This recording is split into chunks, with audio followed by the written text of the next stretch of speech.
What is going on, guys? This is Versatile Gaming, and we're back once again with another manga review, and this time we're doing Bleach 544. Now, this chapter starts off with Uryu, of course, questioning Juha Botch about why he made his assessor. Now, it kind of makes sense because, Uryu had been a side character throughout the entire series. Like, the only time that he really done work is when he fought Mario. I'm probably saying that name wrong, but it was back during the Soul Society arc where he just went beast mode by using that final Quincy form, which isn't his real final Quincy form, but he used it, and he was able to take down Mario and the Bankai with like no question really. But of course, Uryu posed a good question as to why you name him his assessor. But Uryu is this newcomer because I'm pretty sure. I actually know that Juha had more Quincy following him than Uryu, because Uryu, I'm pretty sure that he just got there. So it's kind of weird that you named this new kid on the block your successor to take over. But then Juha asks a very important question, which I'm pretty sure have like a lot of people wondering.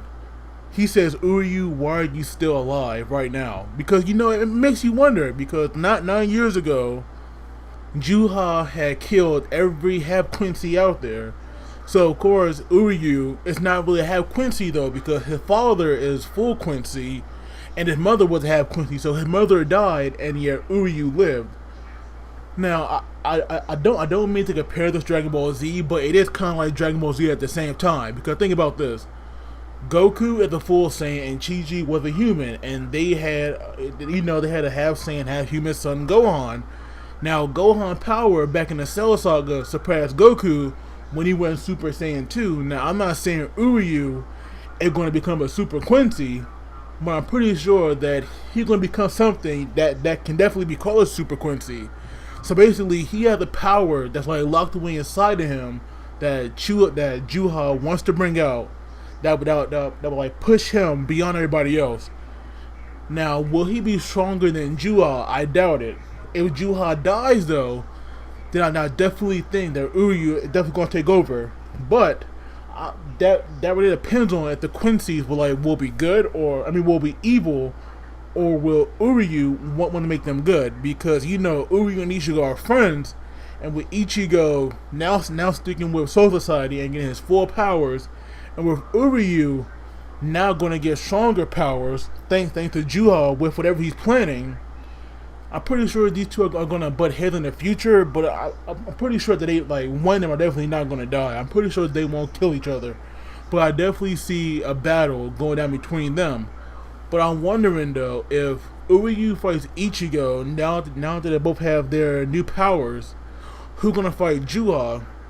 Now it could be Kaoraku Sansui, which is the new Captain Commander, but the thing is though, even though he is my favorite character, I don't think that he really take on Juha's full power, nor can he take on the former Captain Commander Yamamoto Bankai, because Juha did steal that.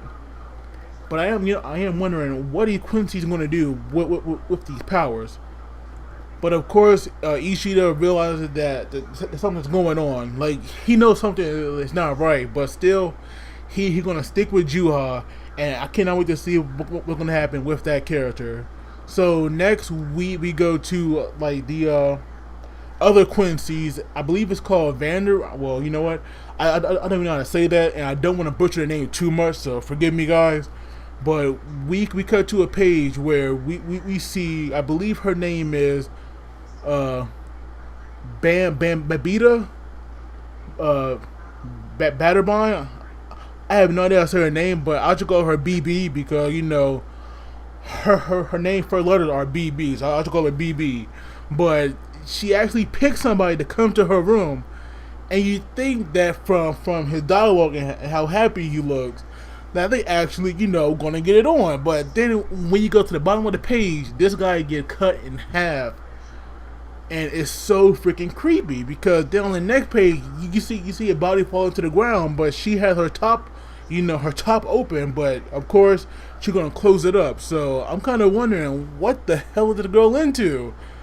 She picked this random guy, and then called him into her room, and then we get this. It's kind of creepy, but this girl definitely has some very sick ideas to her.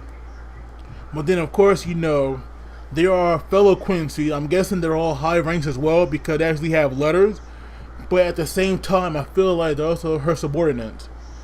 Now, I don't know if it's just me, but so many people remind me of Shinigami. I mean, you have let me get to the name before I make the comparison. All right, let's see. Now, going to who I think remind me of the most somebody, you have Candace Catnip. I know it's a very weird name, but she has the letter T. And is it just me, or does she have the facial features of Rangiku?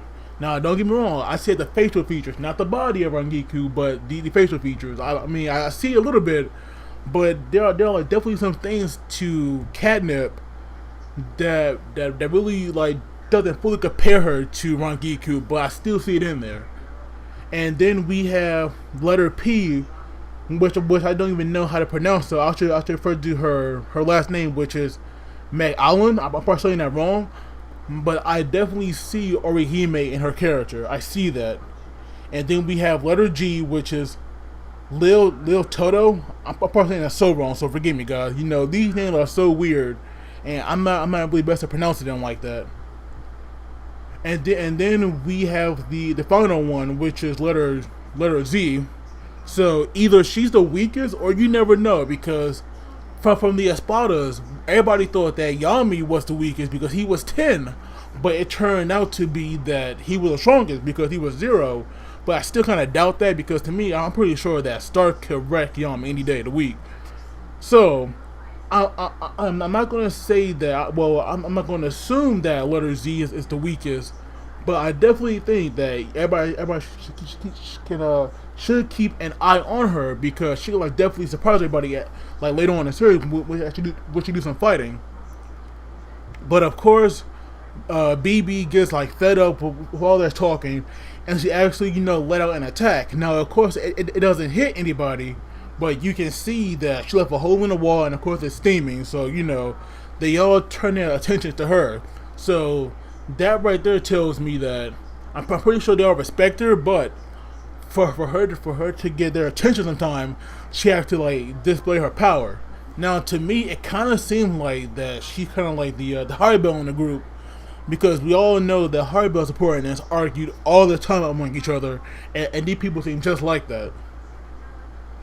Now I'm wondering, is she worried about this whole Vanderrecht or Vanderrecht, whatever it's called? I'm wondering if she's worried about that because Uriel is going to be their next emperor, or is it because that she fears that Juha could die somehow, or maybe something else entirely, and I'm just off.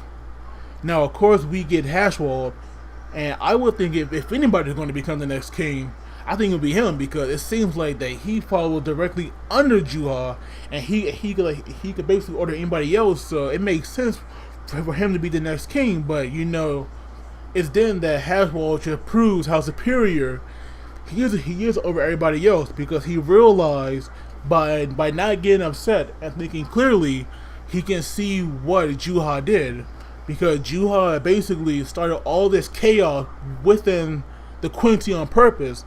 And even though Uryu had realized this, there's like nothing he can do but follow Juha now. But I'm kind of wondering, where is Ishida dad? Where is Ryukin? What's he doing? Like, I'm wondering, does he know about this? Is he going to join as well?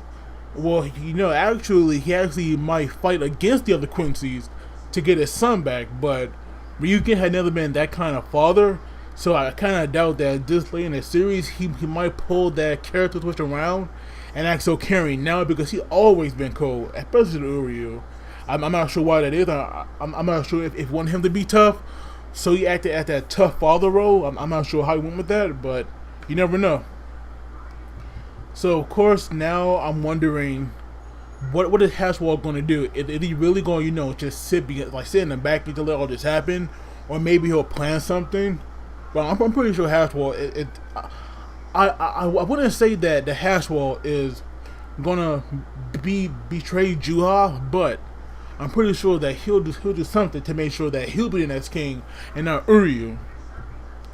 So of course, after we're all done with the Quincies, we actually go to Orihime, who we haven't seen since him and Chad gave that update to Ichigo. So it's like definitely been a while since we've seen her. But it seems like they are still in Huecamundo and they have moved to like some secret location. Now of course Orihime is the last one to arrive, and she's acting as a usual self. She's acting like kind of dense and not really paying attention to her surroundings. So she hasn't realized that she's already here, and Chad was like right behind her. But if you look closely, you will see that there are legs behind Chad, and I'm pretty sure some of you have guessed this, and I know I have. I know that's definitely Grimmjow. Now I'm kind of wondering, why the heck is Grimmjow's appearance being kept a secret for so long? I'm hoping that when we finally see it, his new appearance, or whatever he looks like now, just blows everybody away, because I see no point of keeping it a secret this long. So of course, Kisuke, being that master genius that he is, there's nobody smarter than Kisuke in Bleach. This guy definitely is the smart person in Bleach. I don't care what anybody says. He has proved that he has a superior mind over everybody else, and it seems that he's working on that little medallion or whatever those Quincy use that steal Bankais. And I'm pretty sure when he's done doing whatever he is, that he'll find a way to, you know, get everybody Bankai back. So and that would deal for like the end of the chapter. Now to me, this chapter was like pretty solid. Like, even though I want them to go back to Ichigo, just so we can see what he's gonna do with his new swords, I actually don't mind if they like stick with the Quincies a little longer. Just don't overkill it, you know. Because we are seeing like all these new Quincy members that are probably gonna die. If they don't die, and more Shinigami die, that's definitely going to be something. But still, I really don't see the point of introducing all these Quincies when they probably won't even make it through the next battle. Because I'm pretty sure next time they meet, the Royal Guard or Zero Squad are going to be with, you know, the captain, and that is going to be an all-out war. So I have no idea what's going to happen next. But I cannot wait to see Grimmjow. And I also want to see more Captain's Bankais as well. But hopefully, like, thanks to Kisuke and whatever he's doing, they won't get stolen like everybody else, the other Bankais that we already seen. But it's pretty cool though that the only Bankais that were stolen were the ones that we've seen so far right now, these new ones, because you know how much it would suck for us to see Bankais that we never seen before, only in action once, whichever of them get stolen. So whatever Kisuke doing, hopefully he can like finish it soon. But anyway, guys, I'm gonna move on to my next review, which will be One Piece. So till then, guys, you gotta take it easy, and I will see you all next time. I realized I completely forgot to give this week Bleach chapter, a score. I'm gonna give it a 3.5 out of 5, just because it was kind of slow for the most part, which is like more. It made me dialogue between most of the Quincies and their subordinates, and of course we had Juha and Uryu. So yeah, I'm gonna give it a 3 out of 5. But of course with Kisuke, because we don't know exactly what he's doing yet, I can't even give it a 4. But anyway, guys, please leave me your comments, and don't forget to like. And also, if you want to see more, then please subscribe, because I will try to upload every day. And I do plan on doing these manga reviews, every week when these chapters come out. But anyway, guys, like I said before, take it easy, and I will see you all next time.